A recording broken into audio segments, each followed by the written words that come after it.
Hello guys, welcome to the WTS channel. आज हम आपको एक्सप्लेन करेंगे मूवी द रेड वाटर। कहानी की शुरुआत में हमें एक कपल को दिखाया जाता है जो समुद्र के बीचों बीच एक नाव में होते हैं, जहां वो दोनों फिशिंग कर रहे होते हैं और एक साथ बहुत खुश दिखते हैं। फिर तभी ही उनकी नाव पर एक बहुत ही बड़ी और खतरनाक शार्क हमला कर देती है, जिसमें वो शार्क उस आदमी को बहुत बुरी तरीके से मारकर खा जाती है। इन सब के बीच वो लेडी भी पानी में गिर जाती है। वो पानी से बोट में चढ़ने की बहुत कोशिश कर रही होती है, लेकिन तभी वो शार्क उस पर भी हमला कर देती है और उसे अपने साथ पानी में खींचकर लेके चली जाती है। समुद्र का पानी पूरी तरीके से लाल हो जाता है। फिर हमें समुद्र किनारे एक लड़की को दिखाया जाता है। इस लड़की का नाम शैंक है। ये रेडी होकर अपना सर्फ बोर्ड लेकर समुद्र में चली जाती है, जहाँ वो एक माहिर खिलाड़ी की तरह समुद्र की बड़ी बड़ी लहरों पर सर्फिंग करती है। वो एक बहुत अच्छी सर्फर है और सर्फिंग करने के बाद वो वापस समुद्र किनारे बीच पर आ जाती है, जहाँ जाओ नाम का आदमी उसकी बहुत तारीफ कर रहा होता है, जो बीच पर रिलैक्स कर रहा होता है। वो उसे प्रोफेशनल सर्फर भी बताता है। पर तभी वहाँ पर लुई नाम की एक लड़की भी आ जाती है, जो जाओ की गर्लफ्रेंड होती है और शैंक की कजिन। दरअसल आज लुई का बर्थडे होता है। तब वो जाओ से अपने बर्थडे प्रेजेंट के बारे में पूछती है, जहां जाओ उन दोनों को अपने साथ एक बोट पर लेकर जाता है, जो बोट उसने अपनी गर्लफ्रेंड लुई के बर्थडे के लिए ली थी। जिसमें जाकर लुई बहुत खुश होती है और सभी वहां पर सेल्फी लेने लगते हैं। लेकिन तभी उस बोट पर एक लड़की आती है जिसका नाम वेंडी होता है। ये जाओ की सुपरवाइजर होती है, जिसको देखकर लुई का मूड ऑफ हो जाता है। जोए नोटिस कर लेता है कि वेंडी को देखकर लुई का मूड ऑफ हो गया है, पर इस बात को वो ज्यादा सीरियसली नहीं लेता है और इसके बाद वो लोग इस बोट को लेकर समंदर में चले जाते हैं। जाओ समंदर के बीच उस बोट को रोक देता है और शैंक वहाँ पर स्विमिंग करने लगती है। और फिर जाओ दूरबीन से उसी बोट को देखता है जिसे हमने मूवी के स्टार्ट में देखा था, जिसमें मौजूद एक कपल को एक बहुत बड़ी और खतरनाक शार्क ने मार दिया था। जिसके बाद हमें नाव पर जोए, वेंडी और लुई को दिखाया जाता है, जहां वेंडी जाओ के क्लोज होने की कोशिश कर रही होती है और उसका ये सब करना जोए की गर्लफ्रेंड लुई से बर्दाश्त नहीं होता है और वो गुस्से में उसे उस बोट से धक्का दे देती है, जिस वजह से वेंडी समुद्र में गिर जाती है। इसकी ये हरकत से जाओ लुई पे गुस्सा होता है, क्योंकि वेंडी को ठीक तरह से तैरना नहीं आता था। फिर जाओ उसकी मदद के लिए पानी में कूद जाता है। फिर जाओ को ऐसा करते देख लुई भी पानी में कूद जाती है, क्योंकि वो चाहती है कि जाओ उसे भी पानी से डूबने से बचाए। फिर जाओ वेंडी को लेकर बोट की दूसरी साइड में पहुंचता है, जहां से वो चढ़ने की कोशिश कर रहे होते हैं और तभी वहां पर शैंक भी उनके पास आ जाती है, जो स्विमिंग कर रही होती है। उस बोट में सीढ़ियां ना होने की वजह से वो लोग बोट में चढ़ नहीं पा रहे होते हैं। ये सब वहां पर चल ही रहा होता है कि तभी वही खतरनाक शार्क इन पर हमला कर देती है। शार्क सबसे पहले लुई को मारकर खा जाती है, जिसे देखकर शैंक, जोए और वेंडी की हालत खराब हो जाती है। वो उस शार्क के डर से यहाँ वहाँ तैरने लगते हैं और खुद को बचाने के लिए वो शार्क से दूर जाने लगते हैं। तब वो शार्क लुई को मारने के बाद शैंक के पीछे पड़ जाती है। वो शैंक को मारने के लिए उसके करीब भी पहुंच जाती है, लेकिन तभी शैंक उस बोट पर चढ़ जाती है जो उस कपल की थी। जिसके बाद वेंडी और जाओ भी उस बोट पर चढ़ जाते हैं, पर वो शार्क वेंडी पर हमला कर देती है, जिससे उसकी जान तो नहीं जाती, लेकिन वो बहुत ज्यादा घायल हो जाती है और अपने घायल पैर को देखकर वेंडी अपने होश खो देती है। फिर हम देखते हैं कि शैंक को उसी बोट पर एक भाला मिलता है, जिसे वो हाथ में लेकर शार्क को रोकने की कोशिश करती है। शार्क कुछ देर के लिए वहां से चली जाती है। तब शैंक नोटिस करती है कि वेंडी के पैर से बहुत ज्यादा खून बह रहा है। वो बोलती है कि अगर हमने वेंडी को जल्द से जल्द हॉस्पिटल नहीं भेजा तो उसकी जान भी जा सकती है। और ये सब शैंक को इसलिए पता होता है क्योंकि वो एक डॉक्टर है। जिसके बाद वो जाओ के स्विम सूट की स्लीव को फाड़कर वेंडी के जख्मों को कवर कर देती है, ताकि खून का बहाव रुक जाए। फिर वो लोग नोटिस करते हैं कि जिस बोट में वो लोग हैं वो किसी एंकर की वजह से एक जगह रुकी हुई है। वो सोचते हैं कि अगर वो इस बोट को एंकर से निकाल देंगे तो इस बोट की मदद से वो अपनी बोट तक पहुंच सकते हैं। फिर वो दोनों अपनी ताकत से उस रोप को खींचते हैं ताकि एंकर निकल जाए, मगर कोई फायदा नहीं होता। फिर बहुत टाइम तक मेहनत करने के बाद जब कुछ फायदा नहीं होता तब शैंक सोचती है कि वो खुद तैरकर जाकर उस एंकर को वहाँ से निकाल देगी, क्योंकि अगर वो लोगों ने ऐसा नहीं किया तो न जाने कब तक वो लोग यहाँ फंसे रहेंगे। उसके बाद शैंक पानी में चारों ओर देखती है लेकिन उसे शार्क कहीं पर भी नहीं दिखती। वो पानी में नीचे उतरकर एंकर तक पहुंच जाती है और फिर वो रस्सी को खोल देती है। उधर बोट पर घायल पड़ी वैंडी को भी होश आ जाता है और शैंक उस रोप को खोलकर बोट पर वापस आ जाती है। फिर वहीं सब लोग मिलकर हाथों से उस बोट को पेडल करके अपनी बोट की तरफ ले जाने की कोशिश करते हैं, पर पानी का बहाव बहुत तेज होता है जिस कारण से वो उसे आगे नहीं ले जा पाते। और अब वो तीनों बहुत थक चुके होते हैं, इसलिए वो तीनों उसी नाव पर लेट जाते हैं। फिर तभी जाओ शैंक की कजिन और अपनी गर्लफ्रेंड लुई के बारे में बुरा भला कहने लगता है कि वो लोग उसी की वजह से इस मुसीबत में फंसे हुए हैं, जहाँ पर वो ये भी कहता है कि वैंडी को वो इस वजह से यहाँ पर लाया था ताकि वो लुई से ब्रेकअप कर सके। और जाओ के मुंह से ये सब बातें सुनकर शैंक को बहुत गुस्सा आता है और वो जाओ के चेहरे पर एक जोरदार थप्पड़ मारती है।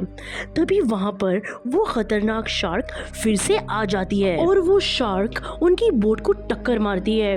तब जाओ वो भाला उठा के उस शार्क पर हमला करने की कोशिश करता है और उसे रोकने की कोशिश करता है, जिससे वो शार्क बच जाती है।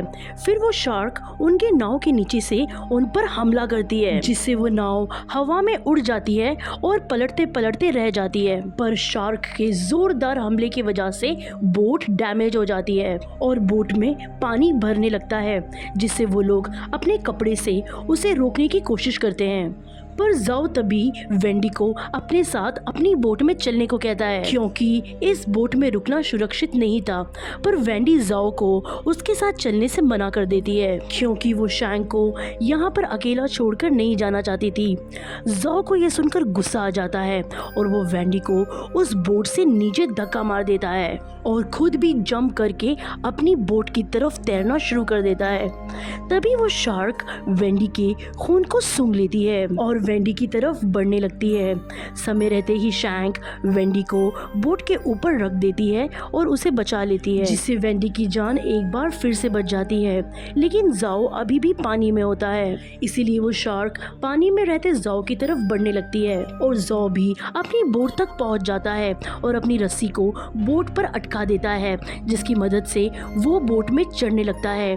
लेकिन तभी उसका पाँव फिसल जाता है, जिसकी वजह से वो सीधा वो बड़ी और खतरनाक शार्क के मुंह में गिर जाता है, जिसकी वजह से उसकी भी मौत हो जाती है, जिसे देख वेंडी और शैंक बहुत दुखी हो जाते हैं। अब हमें फिल्म में आगे दिखाता है कि तेज धूप होने की वजह से वो दोनों धीरे धीरे डिहाइड्रेट हो जाते हैं और रात भी हो जाती है, तो वो लोग उसी नाव में सो जाते हैं। वेंडी के पैर की हालत बहुत खराब थी, जिस वजह से वो एकदम सून पड़ जाती है। शैंक उसके पैर में मसाज करती है, जिसकी वजह से उसे थोड़ी राहत मिलती है। उसके बाद वेंडी शैंक से माफी मांगती है, क्योंकि उसे ऐसे लगता है कि ये सब उसी की गलती है और अगर वो यहाँ पर नहीं आती तो ऐसा कुछ भी नहीं होता। इसके बाद शैंक वेंडी को शांत कराती है और उसे कहती है कि इसमें उसकी कोई भी गलती नहीं है और उसे कहती है कि जो होने वाला है वो होकर रहता है। और उसके बाद शैंक कहती है कि अब हमारा यही काम है कि हमको अब यहाँ से जिंदा निकलना है। और वो कहती है कि अभी हमें तैरते हुए वहाँ पर रखी एक बॉय तक पहुँचना होगा, क्योंकि उसे ऐसे लगता है कि वहाँ पर उन्हें कुछ ज़रूरत की चीज़ मिल सकती है। तभी शैंक प्लान बनाती है कि वो दोनों वहाँ तक तैरते हुए जाएंगी, लेकिन तभी वापस वहाँ पर शार्क उन पर हमला कर देती है, जिस पर शैंक उस भाले से हमला कर देती है। वो भाला जाकर शार्क को चुभ जाता है, जिससे शार्क घायल हो जाती है।